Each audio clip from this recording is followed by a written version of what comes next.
story too. I was born when I was very young in the English Shires. First of all, I lived in the Shires, not far from where my parents lived, and later they sent me off to Somerset, some 200 or 300 miles away from my parents, where life was not so easy, and then, I suppose, easier. Of course, it was easier because I was away from my parents, and they weren't there to tell me what to do and how to do it.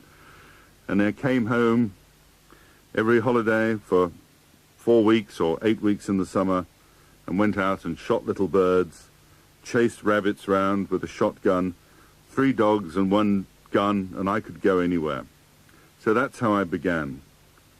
Eventually I escaped this education, which at some stage featured Latin, cricket, and beagling. For those of you who do not understand beagling, this is chasing hares with a pack of hounds. The difference to fox hunting is that the huntsmen do not have horses. Fortunately, hares run in circles, except, that is, in the mating season when male hares, who may not be on home territory for obvious reasons, run in straight lines. Thus, for those of you who don't know, the expression March hare, mad if you're a huntsman, you've got to chase them miles and miles in a straight line. After I'd left school, I spent a little bit of time in Nottingham and then in Leicester. Nottingham was then a fast emerging city, a place where I was confidently assured there were 3 or even 4 girls to every man. And for me, a sort of rich young ex-public school boy with my own mini minor motor car, there was no problem. I went off to discos and generally enjoyed myself. Eventually, somebody thought that I might be having too good a time, so they sent me to Chelsea. Ah dear, that was a pity. Chelsea in the 60s. There I was, enjoying myself, King's Road, the Beatles, the Rolling Stones, and when it got too hot or too boring, went off to holiday in Saint-Tropez. Not quite the way that a young business executive should live. So shortly, I parted company with the more formal company I had, and the fact that there were, of course, full employment then in the 60s in England. If you wanted a job and you were half serious, well, hey, you could get one. So what did I do? I went and became a disc jockey. Much more fun.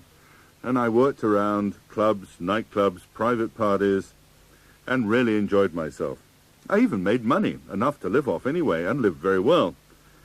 Of course, I eventually found private parties were really boring. You know, you had to get up, drive miles into the countryside, put in all this equipment together, get drunk, play records all night, get in the car, drive back to London in a state which maybe it was preferable not to drive back in. Of course, in those days, drinking and driving was just part of the norm. Everybody drunk and drove. Hell, you know, hello, officer, of course I'm drunk. Why don't you go away and get drunk as well? Well, sure. Sorry, sir, just be a bit more careful. That was the attitude. Christ, how things have changed. So that's what happened for that time. And then finally, I suppose things began to change. And 1973 saw a lot of changes, and I began to appreciate the changes might be happening. And somebody offered me a job in Turkey. Now, unfortunately, Turkey in 1974, which is when I went there, was not quite the place to be, because the Turks took exception to a bunch of Greeks disposing in an archbishop, and the result was the invasion of Cyprus, which rather finished off the tourist business for that year, which I was supposed to be there to help. So I spent a few months helping stranded tourists get home. So that was the end of a pleasant year in Turkey, and I returned at the end of the summer and went and worked in a pub run by a friend of mine, and actually it was then the busiest pub in Chelsea. We had a great deal of fun there, a lot of fun. And eventually I thought I was having so much fun running a pub, I might as well get my own pub. So I bought a hotel. Well, actually it wasn't a hotel then, it was a small pub, a rather grotty village pub in Oxfordshire. Not really the place to have a pub when you come from Chelsea, but there you go. Eventually I converted this pub into a hotel, which subsequently became Egon Ronay Recommended. Unfortunately, shortly after it became Egon Ronay Recommended, the wife decided that she didn't really like the lifestyle that we were now living, which I barely say was surprising because, I mean, well, I've never been the greatest, and monogamous, I believe is the word. So she left, and I was left with a pub. Unfortunately, as these things happen, she also left with most of the money. So I had to sell the pub, which I did, and then set off on a varied career, working for various pubs and restaurants, driving for friends of mine who owned motor cars, and basically just getting on with life and doing the things that one does, you know, going there and enjoying oneself. But of course all that had to come to an end, and I bought another pub. I bought a pub just near Southampton, but this time I got it right. It was actually a pub on the waterfront which catered mainly to the sailing community, and it was highly successful. It actually became one of the most successful pubs on the south coast. So that went on for 5 or 6 years, and I enjoyed myself enormously, getting fatter and richer, and generally doing all the things that one does when one has a very successful business. But of course, I'm always a great believer that after 5 years somewhere, time is at an end, you've learnt enough, you've done enough, time to go, time to disappear. So I sold and decided that I would head off to Central Europe, which of course at that time had just been opened up, as they say. This was mid-1990, and so September, October 1990 found me driving around from Prague to Budapest with the idea of opening a pub in this region. In fact, I'd already gone back in February. We had, with an ex-partner of mine, we had visited Warsaw, Prague and Budapest and looked at the idea of doing various things, but these had all been delayed because things were not going quite so well in the UK, and the sale of the pub took a bit longer.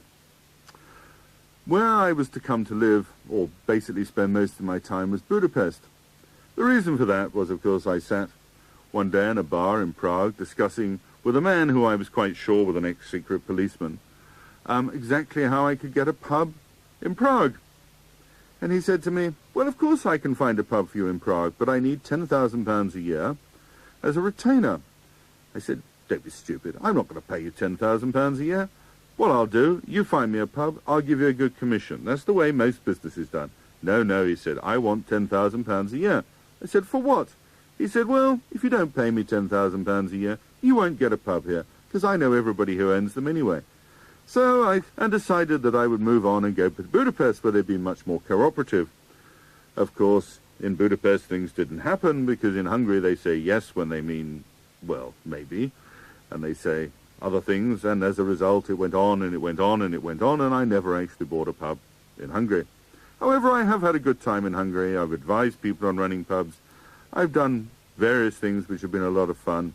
And here I am, back here today, still writing about them, bars and restaurants in Hungary, writing about the bars and restaurants in Warsaw, and even writing about the bars and restaurants in Prague and Slovakia and Croatia and all the rest of it. So yes, I've enjoyed myself. I'm not complaining.